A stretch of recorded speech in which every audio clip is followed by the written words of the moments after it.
ஓம் சாய்ராம். சாய்ராம், எனக்கு பாபா உணர்த்திய ஒரு விஷயத்தை பற்றி சொல்கிறேன். அதாவது நம்மளோட பிரார்த்தனை வேண்டுதல்லாம் எப்படி இருக்கணும்னா, சாயப்பா மேலே நமக்கு இருக்கிற அன்பும் பரிதவிப்பும் ஏக்கமும் அதிகரிக்கணும். அவங்களோட நம்ம ஹிருதயத்தோட ஒன்றி இருக்கணும். இப்படிங்கிறது தான் பிரார்த்தனையாக இருக்கணும். இப்படி நம்ம இருக்கும்போது சாயப்பா நம்ம ஹிருதயத்தோடையே ஒன்றி இருப்பாங்க. அதுதான் சாயப்பா எல்லா சச்சரிதத்துலேயும் சரி, சத்குருவானிலையும் சரி, அதை தான் சொல்கிறாங்க.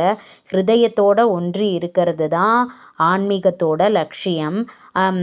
அது மாதிரி இல்லாமல் பொருள் சார்ந்து ஒரு பைக்கு கொடுத்தா அந்த பைக்கு போதாது, காரு கொடுங்க, அந்த கார் கொடுத்தா அந்த காரு சின்னதாக இருக்குது, இதை விட பெரிய கார் கொடுங்க, அப்புறம் வீடு கொடுங்க, இந்த மாதிரி எல்லாம் நம்ம பொருள் சார்ந்த தேவைகளை நோக்கி பிரார்த்திக்காமல் நமக்கு இதயபூர்வமாக சாயப்பாவோட ஒன்றினோன்றது தான் ஆன்மீகம்.